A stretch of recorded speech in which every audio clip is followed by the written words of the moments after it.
It's the 6th of June of the year 1099. 3 long, tough years had passed since the Crusaders left their homes, answering the Pope's call. But finally, their extraordinary journey, frequently struck by famine, plagues, and desertions, was over. Many disbelieved and wept, seeing the rich domes and high towers of the holy city of Jerusalem appearing on the horizon. The ensuing siege, full of both bravery and atrocity that heavily influenced the history of medieval Europe, is about to commence.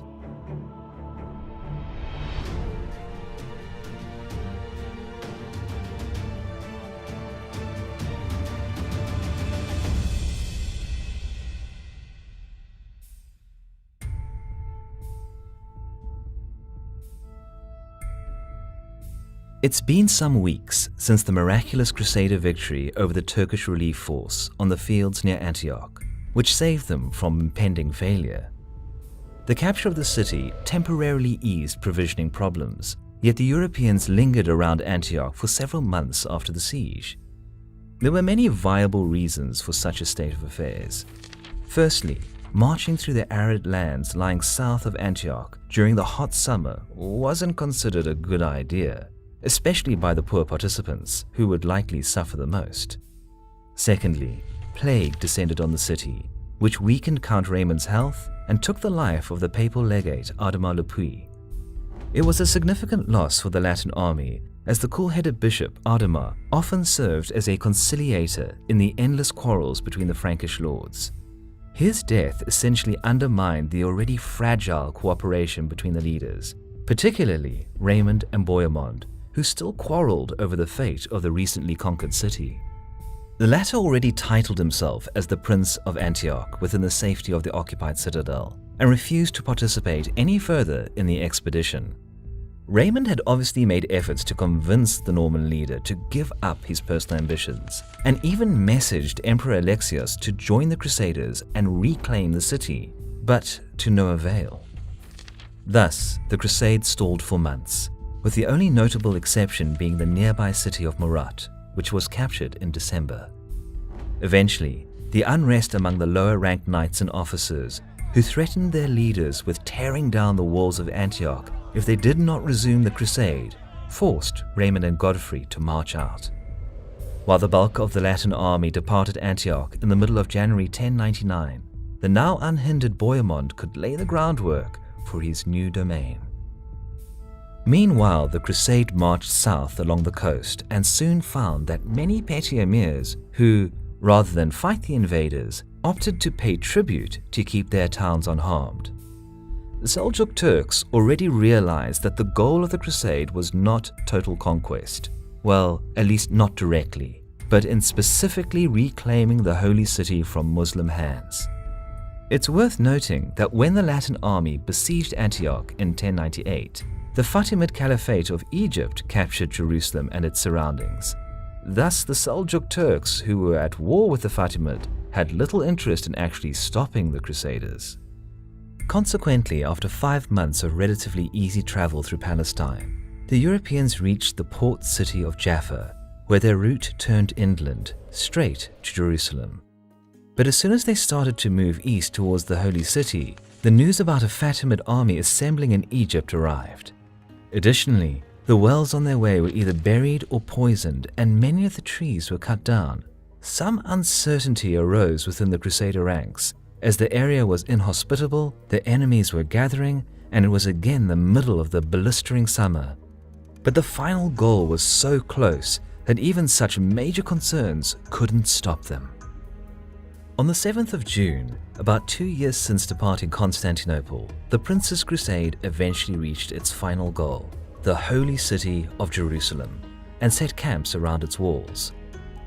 Just like Antioch the year before, the city was too big to perform a full-fledged siege, so the besiegers divided their forces. Raymond set a camp on the south section of the wall, while Godfrey and the Normans occupied the northern part. Even though many died or left the crusade throughout the last 2 years, the Latin army still counted around 1,300 knights and 12,000 infantry, a serious threat to even such a well-defended fortress like Jerusalem. The Fatimid governor, Iftikhar ad-Dawla, was well aware of their impending arrival months before and made his best effort to sufficiently prepare for the upcoming siege. The city was well supplied and well defended. Ad-Dawla even had a few hundred skilled light horsemen at his command to harass the invaders. He also expelled all Christians from the city just to make sure Jerusalem wouldn't suffer the same fate as Antioch, which had fallen due to treachery. Moreover, as mentioned before, the Fatimids made many food and water sources in the area unusable, forcing the Crusaders to travel considerable distances to forage supplies. It was not only tiresome but also risky, as ad-Dawla's cavalrymen often sallied outside the walls and attacked separated groups of foragers. All these Fatimid countermeasures put pressure on the Crusaders to act quickly, as their supplies dwindled day by day and they feared the arrival of a Muslim relief force from Egypt at any time. The leaders decided to storm the walls on the 13th of June, a week into the siege, even though they badly lacked siege equipment. It is said that the Crusaders had just one scaling ladder at this point, so the attack was essentially doomed to fail. The Crusaders believed that God was with them, but this was not the time for a miracle, as the defenders easily repulsed them. Many were killed, and the storm attempt failed miserably. Speaking of miracles, one of Raymond's priests reportedly had a vision of the deceased Bishop Adama, who rebuked the Crusade leaders for their quarrels and gave instructions how to conquer Jerusalem. The Crusaders had to fast, do a penance, and lead a barefoot procession around the walls for the city to fall in a matter of days. And that is exactly what they did. Either as an act of desperation or extreme piety, it must have been a puzzling sight for the Muslim defenders. Anyway, around that time, several Genoese galleys under the merchant Guglielmo Embriaco sailed into Jaffa's harbor, some 70 kilometers away. They brought much-needed building materials and skilled woodworkers. The ships were soon dismantled as the Fatimid fleet surrounded the harbor and forced the sailors to join the siege. Praising God for this unexpected aid, the Crusaders constructed 2 siege towers and positioned them near the northern and southern parts of the wall. On the 13th of July, another assault commenced. Raymond led the attack on the southern part of the wall, while Godfrey and the Normans tried to break the Fatimid defense on the northern perimeter. A relentless storm raged throughout the day. Both sides lost many men, but the city stood strong. During the night, Godfrey decided to secretly dismantle the northern siege tower and move to the less defended part of the wall around the Flowers Gate. The next day was again full of atrocities, as the Crusaders didn't cease their storming of the walls. In the afternoon, the Fatimids managed to burn down Raymond's siege tower and repel the enemy. While the situation looked dire on the southern perimeter as Raymond's attack collapsed, Godfrey still pushed on the northern part of the wall. Eventually, after a full day and night of fighting, he broke the defense and opened the gate. Crusaders flooded into the city, which saw fierce fighting break out among its streets and alleys. The defenders of the southern part of the wall also joined the fray, which allowed Raymond's troops to break through the gates. In a matter of minutes, the city's defenses collapsed under the dominant Crusader force, and an indiscriminate slaughter of the Jewish and Muslim population occurred, as many of the princes made little effort to restrain their subordinates from looting and killing. Some of the citizens sought refuge in the Al-Aqsa Mosque, and for a time were guarded by Bohemont's nephew Tancred.